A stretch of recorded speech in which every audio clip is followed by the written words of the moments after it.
There are some people in this world who are born into music.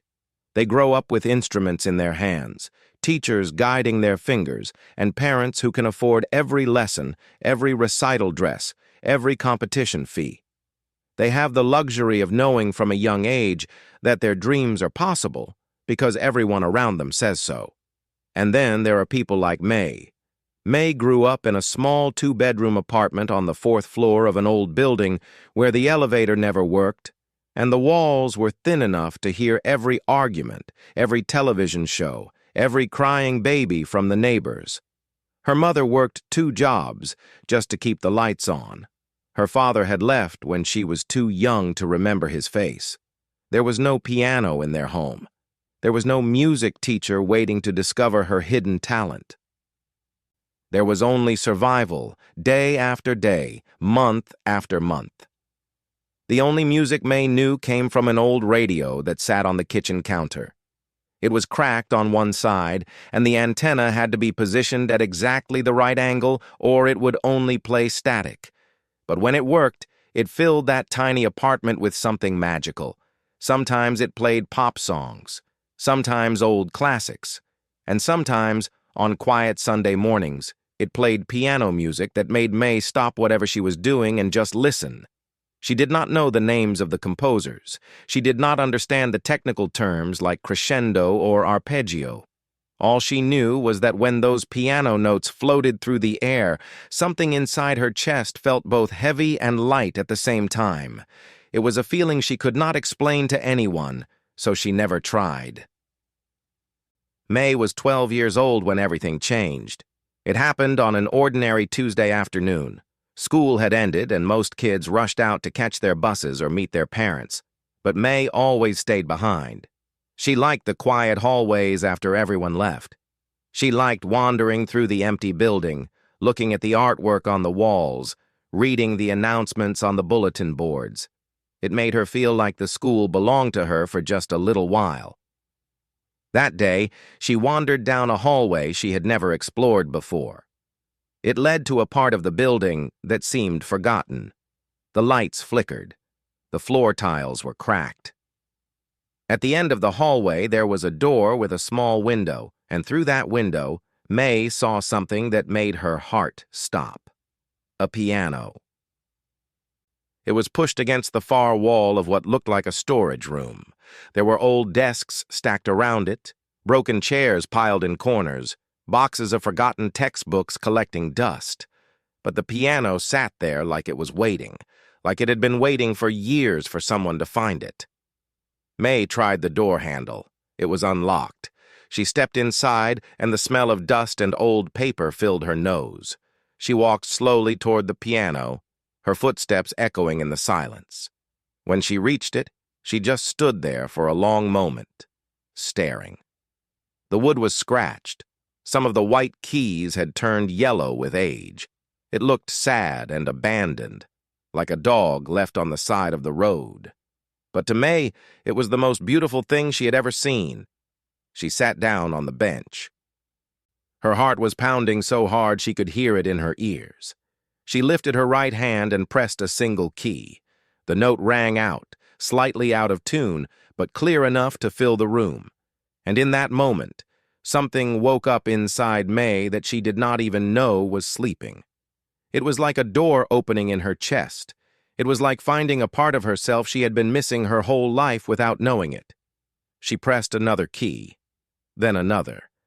The sounds were random, meaningless, just noise, really. But she did not care.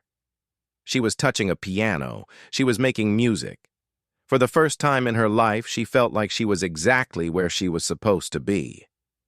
May went home that night with a secret glowing inside her. She could not stop thinking about the piano. She dreamed about it. She woke up the next morning, and the first thing she thought about was getting back to that storage room. And she did. Every single day after school, she went back. At first, she just pressed keys randomly, listening to how they sounded together. Then she started trying to copy songs she remembered from the radio. It was painfully slow.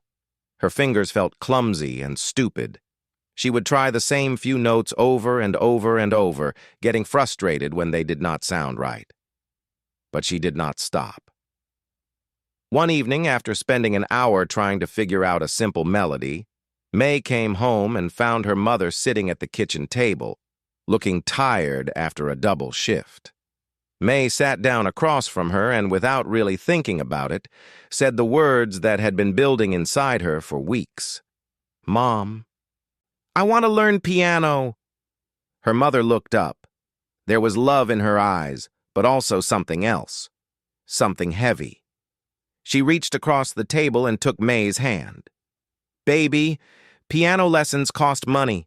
A real piano costs even more money. We can barely pay rent right now. I wish I could give you everything you want, but dreams like that..." She paused, searching for the right words. "Dreams like that are for people with different lives than ours. I need you to understand that. I need you to focus on school, on getting good grades, on building a future that is actually possible." May nodded slowly. She did not argue. She did not cry. She just said okay and went to her room. But inside, something was breaking and building at the same time. The next day at school, May made the mistake of telling a classmate about the piano she had found. She thought maybe someone would understand. Maybe someone would be excited for her. Instead, the girl laughed. "You want to play piano? Do you even know how hard that is? People train for years. They start when they are like 4 years old. You are 12 and you have never even had a lesson. That is kind of sad, honestly." Other kids overheard. Some of them laughed too. One boy said, "Stick to something you can actually do." Even her teacher, when May mentioned she was interested in music, gave her a sympathetic smile and said, "That is a lovely hobby to think about, but let us focus on practical skills for now, okay? Not everyone is meant to be a musician." That night, May lay in bed staring at the ceiling. Every word echoed in her head. Her mother's gentle rejection, her classmates' laughter, her teacher's dismissive smile. They were all saying the same thing in different ways. "Give up. You are not good enough. You will never be good enough. People like you do not get to have dreams like this." And for a moment, May almost believed them. She thought about never going back to that storage room. She thought about forgetting the piano existed. She thought about accepting that some people are born to shine and some people are born to watch from the shadows. But then she remembered the feeling of pressing that first key, the way the note filled the room, the way something inside her had woken up and said, "Finally," and she made a decision. She would go back tomorrow, and the day after, and the day after that. She would teach herself if she had to. She would practice until her fingers bled. She would prove every single one of them wrong. Not because she wanted revenge, not because she wanted to make them feel bad, but because that piano had called to her, and she was going to answer, no matter how long it took. For the next 3 years, May lived 2 different lives. During the day, she was the quiet girl who sat in the back of the classroom. She did not raise her hand much. She did not talk to many people. She handed in her homework on time, kept her head down, and tried not to be noticed. If you asked any of her classmates to describe her, most of them would struggle to remember anything specific. She was just there, like a piece of furniture that blended into the background. But what nobody knew was that every single day, the moment the final bell rang, May transformed into someone else entirely. She would walk through the hallways like everyone else, pretending to head toward the exit, but then she would slip away down that forgotten corridor, check to make sure no one was watching, and disappear into the storage room where her piano waited. The first few months were brutal. May had no teacher. She had no books. She had no idea what she was doing. She would sit at that dusty piano and try to make her fingers do what she heard in her head, but the sounds that came out were clumsy and wrong. She would try to play a melody she remembered from the radio, and it would come out broken, like a sentence with all the words in the wrong order. Some days she wanted to scream.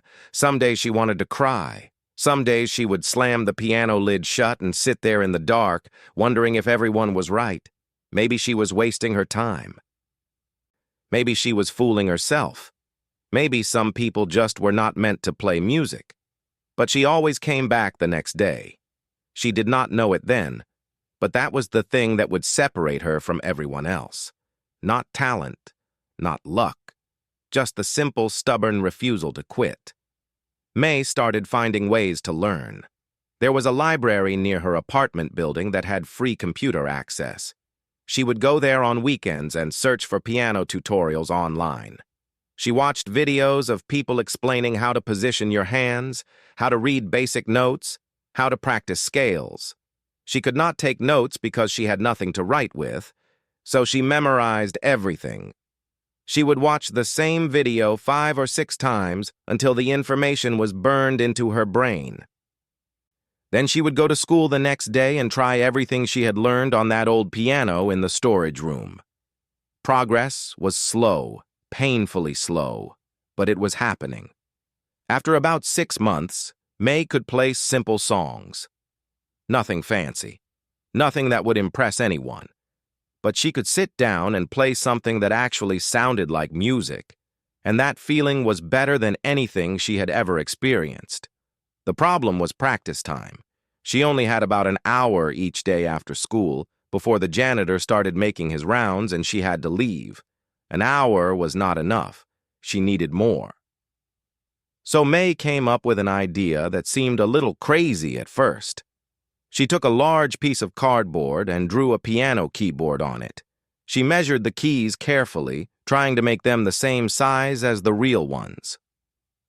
She colored the black keys with a marker. When she was done, she had a silent paper piano that she could take home. Every night after her mother went to sleep, May would pull out that cardboard keyboard and practice. She would place it on her bed and move her fingers across the drawn keys, hearing the music in her head even though no sound came out. She practiced finger exercises. She practiced the songs she was learning. She practiced until her eyes could barely stay open. Her mother never knew. May made sure of that. There were sacrifices, too, small ones that added up over time. May started skipping lunch at school, not because she was not hungry, but because she was saving her lunch money. Coin by coin, dollar by dollar, she was building toward something. After 8 months of saving, she finally had enough. There was a thrift store about 4 blocks from her apartment. May had walked past it dozens of times without ever going inside. But one Saturday morning, she pushed open the door and went straight to the back corner where they kept the electronics and random items that did not fit anywhere else. And there it was, a small electronic keyboard, sitting on a shelf between a broken lamp and a box of old magazines. It was dusty. It was scratched. The price tag said $15. May picked it up and pressed a few keys. Half of them stuck and made no sound. The other half worked but sounded thin and cheap. She bought it anyway. That night she hid the keyboard under her bed. When her mother was asleep, she pulled it out and plugged in the headphones that came with it. For the first time ever, she could practice at home with actual sound and nobody would hear. She played until 2 in the morning. Her fingers were sore, her eyes were red, and she had never been happier. The years passed like this, in secret hours and stolen moments. May got better. Not overnight, not dramatically, but steadily. The songs that once seemed impossible became easy. The techniques that once made no sense became natural. Her fingers learned to move in ways that felt like magic. But nobody knew. At school, she was still the quiet girl in the back. At home, she was still the daughter who did her homework and helped with chores and never complained about their small apartment or their tight budget. She carried her secret like a treasure hidden in her chest, something precious that belonged only to her. There were hard nights, though. Nights when doubt crept in like fog under a door. Nights when she would lie awake and wonder what the point of all this was. She had no audience. She had no teacher to tell her she was improving. She had no path forward, no plan, no idea what would happen next. On those nights, She would remind herself why she started. It was never about fame. It was never about proving people wrong. It was about that feeling she got when her fingers touched the keys and music came out. It was about the way the world disappeared when she played, how all the noise in her head went quiet, and there was only the sound, only the melody, only the moment. That was enough. It had to be enough. One night, about 3 years after she first found that piano in the storage room, May was practicing at home on her little keyboard. She was playing a piece she had been working on for months, something complicated and beautiful that she had heard on the radio and became obsessed with learning. And for the first time, she played it all the way through without a single mistake. When she finished, she just sat there in the dark, headphones still on, hands still resting on the keys. She was breathing hard, like she had just run a race. Her heart was pounding, and she realized something that brought tears to her eyes. She was good, not okay, not acceptable, actually good. All those hours, all those sacrifices, all those nights of practicing on cardboard and cheap plastic keys, they had added up to something real, something she could feel in her bones. She did not know what would happen next. She did not know if anyone would ever hear her play. She did not know if her life would change or stay exactly the same. But she knew one thing for certain. She was ready. Ready for whatever came next. Ready to step out of the shadows. Ready to show the world what a girl with no money, no teacher, and no permission could do when she refused to give up. The only question was whether the world would ever give her the chance. May was 17 years old when the flyer changed everything. She almost walked right past it. It was just a piece of paper pinned to the bulletin board outside the main office, surrounded by dozens of other announcements about club meetings and lost items and fundraiser bake sales. But something made her stop. Something made her look closer. The flyer announced a citywide talent competition. Students from every high school in the district were invited to participate. There would be judges from local arts programs. There would be an audience of hundreds, and the winner would receive a full scholarship to the most prestigious music academy in the region. May read those words 3 times. Full scholarship, music academy. Her hands started to shake. For 3 years, she had practiced in secret. For 3 years, she had poured everything she had into learning piano with no real goal in mind, no finish line to cross. She had done it because she loved it, because she needed it, because it was the only thing that made her feel alive. But now, suddenly, there was a door.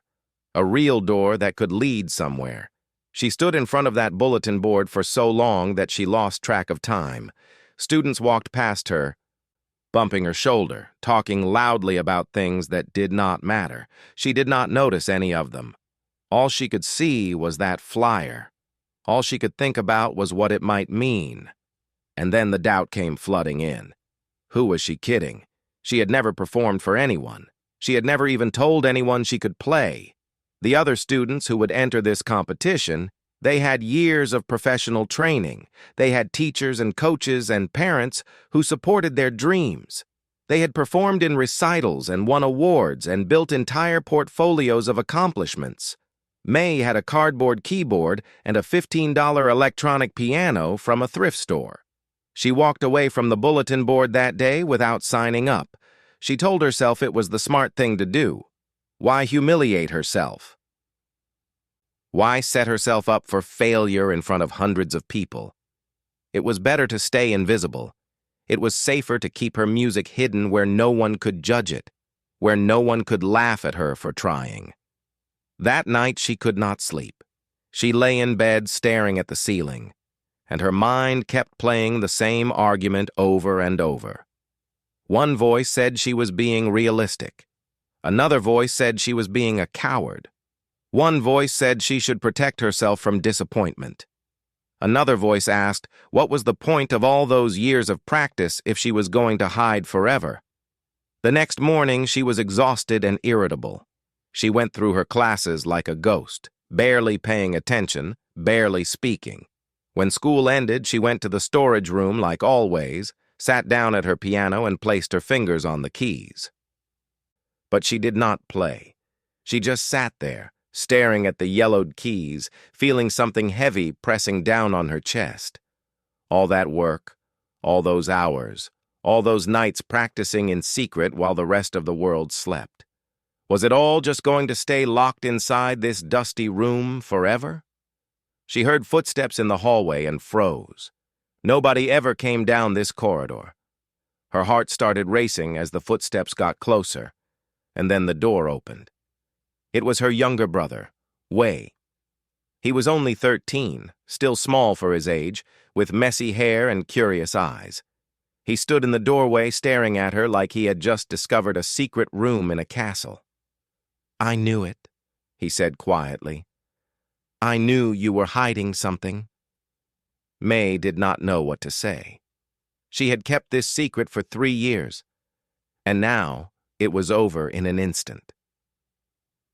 She waited for him to laugh, to make fun of her, to run and tell their mother, but he just walked into the room and sat down on an old desk across from her. "How long have you been coming here?" he asked. 3 years, she whispered. His eyes went wide. 3 years? And you never told anyone? She shook her head. Wei was quiet for a moment, processing. Then he said something that hit her like a wave. "Play something for me." May felt her throat tighten. She had never played for another person. Not once. The idea of it made her feel sick with fear. But this was her little brother. If she could not play for him, how could she ever play for anyone? She turned back to the piano. Her hands were trembling. She took a deep breath, closed her eyes, and started to play. She played the piece she had mastered a few weeks ago, the complicated one that had taken her months to learn. She let herself disappear into the music the way she always did, forgetting about the room, forgetting about her brother watching, forgetting about everything except the notes flowing from her fingers. When she finished, she was afraid to turn around. The silence felt enormous. Then she heard Wei's voice, and it was shaking. "That was the most beautiful thing I have ever heard." She turned to look at him. There were tears in his eyes. Her little brother, who never cried, who always pretended to be tough, was sitting there with tears running down his face. "Why are you hiding this?" he asked. "Why is no one hearing this?" May told him about the competition. She told him about the scholarship. She told him about all the reasons she was afraid to try. Wei listened to everything. And when she was done, he looked at her with an expression she had never seen on his face before. It was serious. It was certain. "If you do not try," he said slowly, "you have already lost." Those words stayed with May all night. They echoed in her head as she tried to sleep. They were still there when she woke up the next morning. They followed her to school like a shadow she could not escape. The deadline to sign up was that day. In a few hours, it would be too late. May walked through the hallways in a daze. She went to her classes but did not hear a single word the teachers said. Her mind was somewhere else entirely, fighting a battle she was not sure she could win. And then, during lunch, she made her decision. She walked to the main office. Her legs felt weak. Her heart was pounding so hard she thought everyone must be able to hear it. She asked for the sign-up sheet for the talent competition. The woman behind the desk handed it to her without looking up. May stared at the paper. There was a long list of names already, students from schools all over the city. Next to each name was their experience, their training, their achievements. Private lessons since age 5, competition winner, studied at the youth conservatory. She picked up the pen. Her hand was shaking. In the space for musical background, she wrote, "Self-taught." The woman glanced at the form as May handed it back. She looked at May, then at the form, then back at May. Her eyebrow raised slightly. "Are you sure you want to do this, honey?" May heard all the doubt in that question. She heard all the pity. She heard what the woman was really saying, which was that a self-taught girl from a poor neighborhood had no business competing against trained musicians from wealthy families. But she also heard her brother's voice in her head. "If you do not try, you have already lost." "Yes," May said, and her voice did not shake. "I am sure." She walked out of that office feeling terrified, feeling alive, feeling like she had just jumped off a cliff and was waiting to find out if she could fly. The competition was in 3 weeks. Ready or not, the world was finally going to hear her play. The 3 weeks before the competition were the longest of May's life. She practiced every moment she could, before school, after school, late into the night when her mother thought she was sleeping. She played until her fingers ached, until her back hurt from sitting so long, until she could perform her piece with her eyes closed. But no matter how much she practiced, the fear never went away. It sat in her stomach like a stone, heavy and cold, reminding her every single day of what she was about to do. She had decided to play an original composition, not something written by a famous composer that the judges had heard 1,000 times before. Something she had written herself over the past 2 years, piece by piece, note by note. It was a song about her life, about growing up with nothing, about finding the piano, about doubt and struggle and refusing to give up. It was the most personal thing she had ever created, and she was about to play it in front of hundreds of strangers. The morning of the competition, May woke up before sunrise. She had barely slept. Her eyes were tired and her hands would not stop shaking. She got dressed in the nicest clothes she owned, which were not very nice at all. A simple black skirt, a white blouse that her mother had ironed the night before, old shoes that she had polished until they almost looked new. Her mother did not know what the competition was really about. May had told her it was just a school event, nothing important. She was not ready to explain everything yet.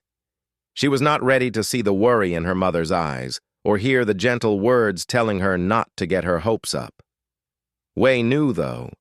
He met her at the door before she left and gave her a hug without saying anything. When he pulled back, he looked at her with those serious eyes of his. "You are going to be amazing," he said. "I already know it." May tried to smile. She was not sure she believed him, but she was grateful he believed in her. The competition was held at a concert hall downtown.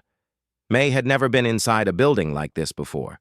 The ceilings were high and decorated with paintings.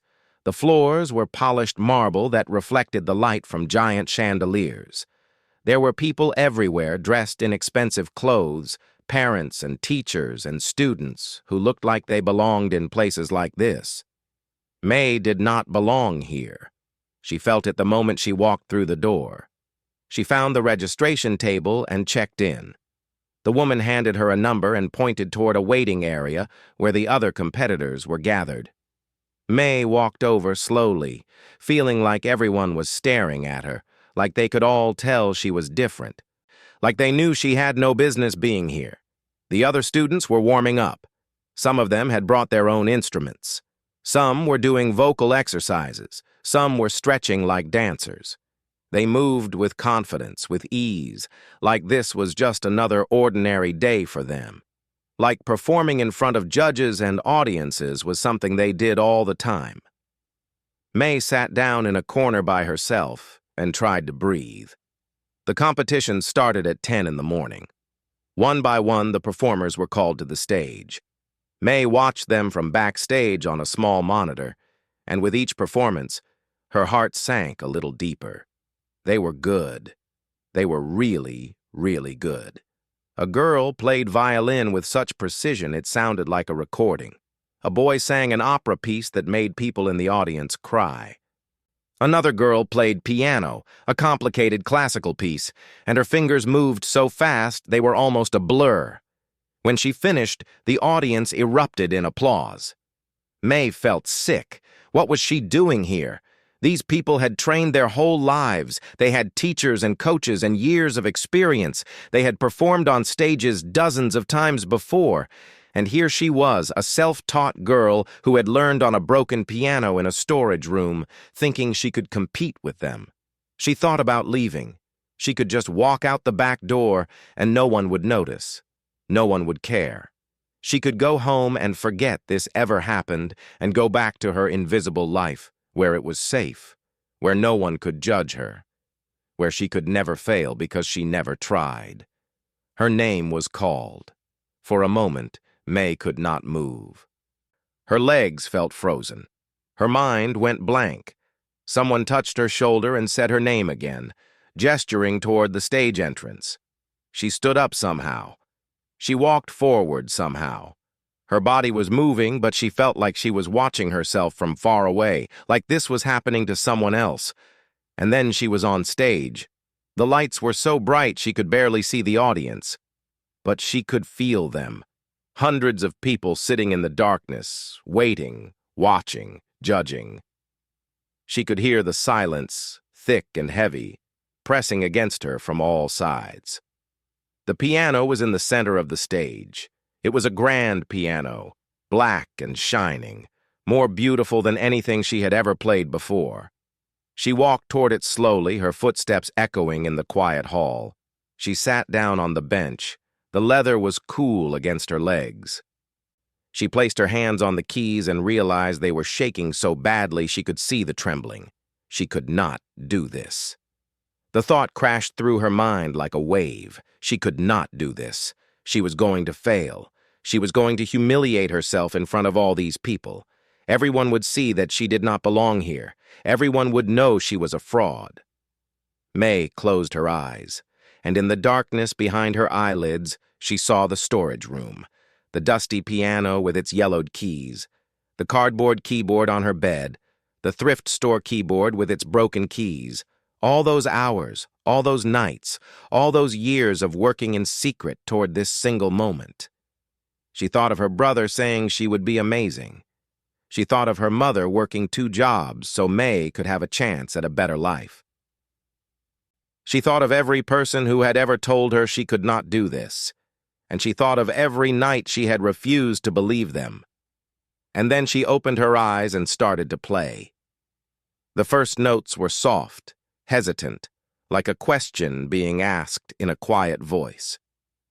But then something shifted. May stopped thinking about the audience. She stopped thinking about the judges. She stopped thinking about failure and doubt and all the reasons she should not be here. She just played. The music poured out of her like water breaking through a dam. It built and grew, layer upon layer, telling the story she had carried inside her for so long. The lonely childhood, the discovery of the piano, the secret hours of practice, the doubt that almost broke her, the stubbornness that refused to let go.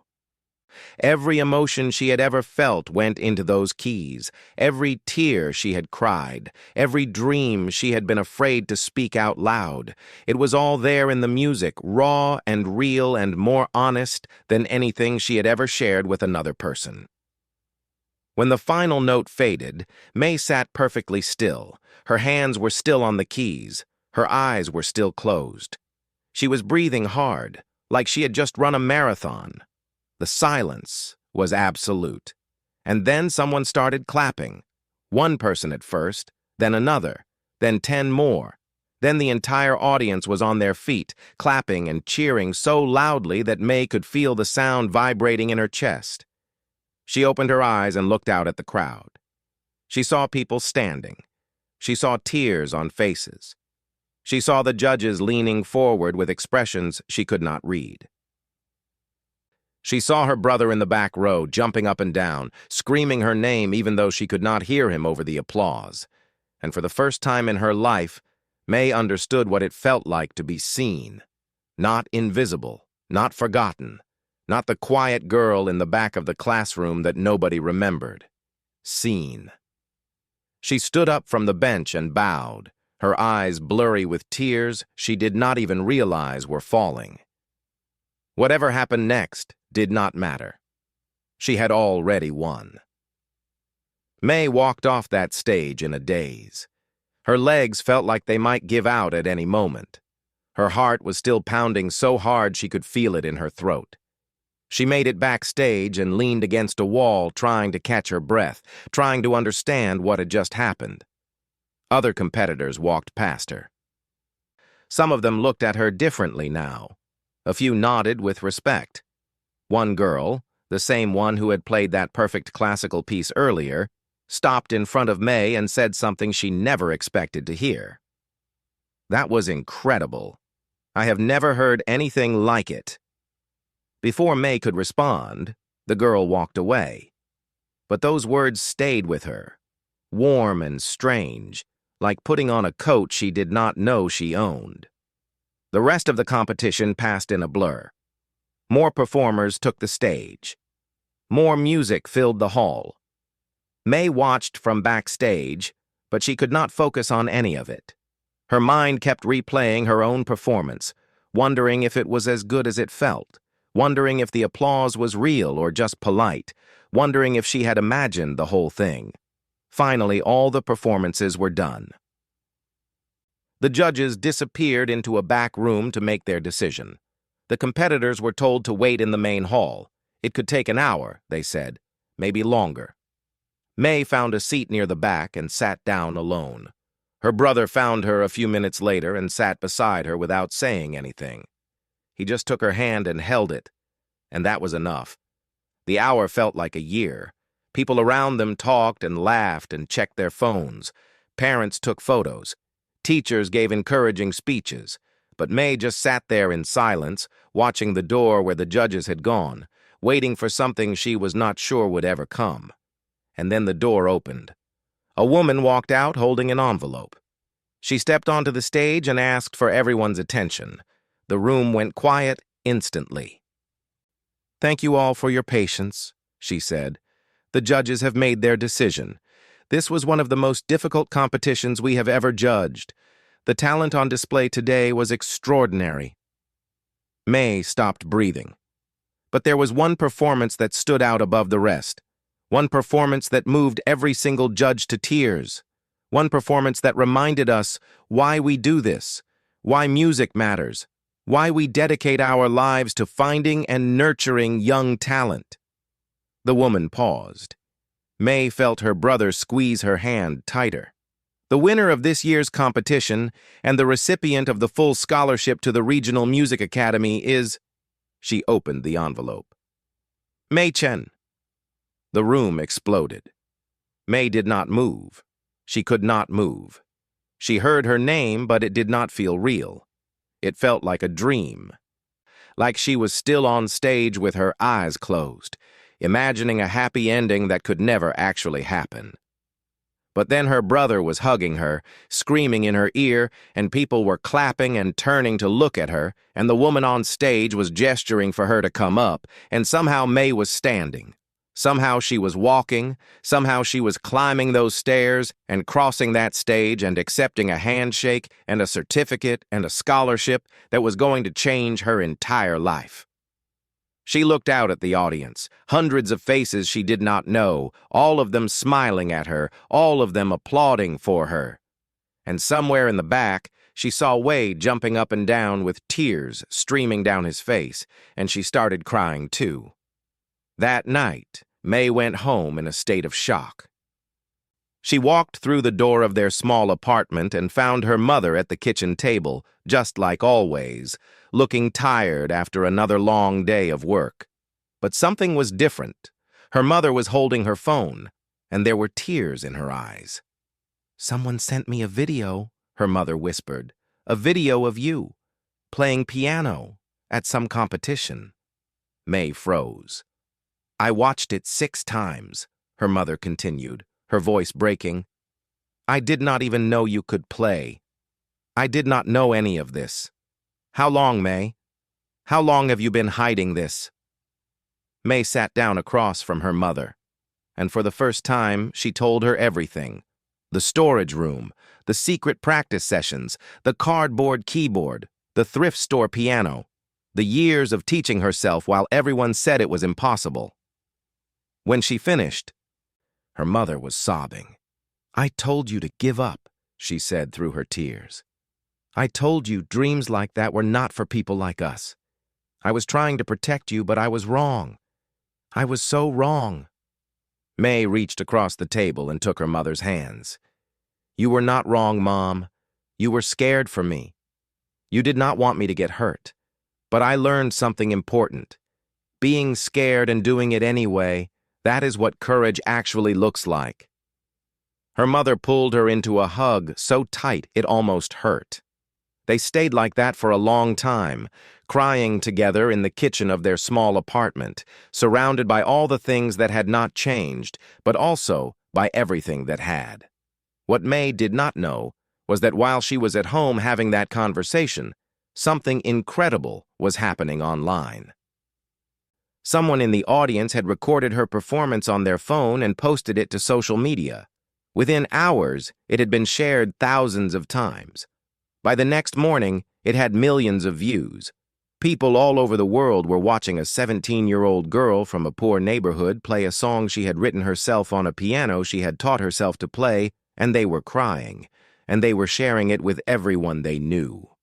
The messages started pouring in. From teenagers who had been told their dreams were too big, from adults who had given up years ago and now wanted to try again, from teachers and musicians, and complete strangers who just wanted to say that her music had touched something deep inside them. A famous pianist reached out personally, offering to mentor her for free. Music schools from around the country sent invitations. Interview requests came from newspapers and television shows and websites May had never even heard of. Her whole life changed in a matter of days. But the thing May treasured most was not the fame or the scholarship or the opportunities that suddenly appeared everywhere she looked. It was something much smaller, something that happened about a week after the competition. She was in her room, packing for her first semester at the music academy, when she found her old cardboard keyboard buried under some clothes, the one she had drawn by hand years ago, with the black keys colored in by marker, worn and faded from all the nights she had practiced on it in silence. She held it in her hands for a long time, remembering the girl she used to be. The girl who had nothing but refused to let that stop her. The girl who practiced on paper because she could not afford a real piano. The girl who believed in herself when no one else would. May framed that cardboard keyboard and hung it on her wall. Today, she performs on stages around the world. She has played for audiences of thousands. She has won awards and released albums and inspired countless young musicians to follow their dreams. She has everything she never dared to imagine when she was a 12-year-old girl pressing a single key on a dusty piano in a forgotten storage room. But she never forgot where she came from. And whenever anyone asks her the secret to her success, she always gives the same answer. "There is no secret," she says. "I just refused to quit. That is all it ever was. I was scared every single day. I doubted myself every single day, but I kept going anyway, and eventually the world caught up." She pauses, and a small smile crosses her face. Greatness does not require permission. It just requires someone stubborn enough to begin.